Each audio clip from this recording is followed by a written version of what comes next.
touching on regulation. Is regulation slowing AI adoption or building the trust needed to scale? That's the question for Kelani Berchuk. I would say it's a bit of both depending on the region.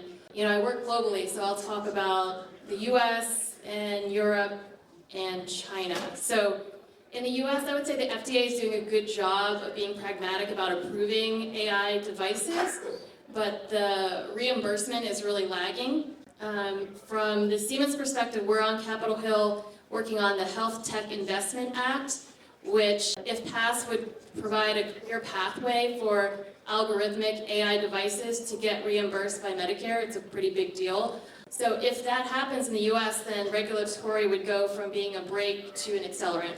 In Europe, what I'm seeing is they're taking a trust-first based approach. So the AI EU Act, it puts AI into the high-risk categories, which makes companies like mine, based in Germany, really have to reach some pretty high bars to be able to get something to market. So that's going to slow commercialization but improve trust.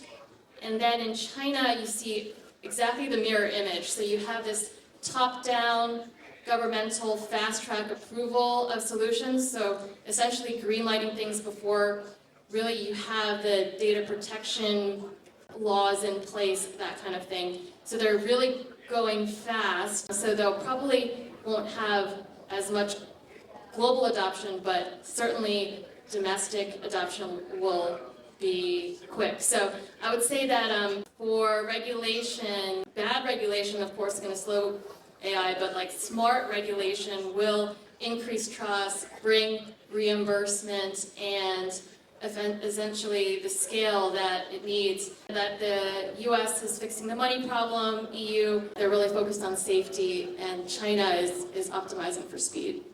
Just to add to what you just said, this is also something we're seeing from our end at LG Electronics. We see the US solving the capital issue, right? And Europe being a little bit slower.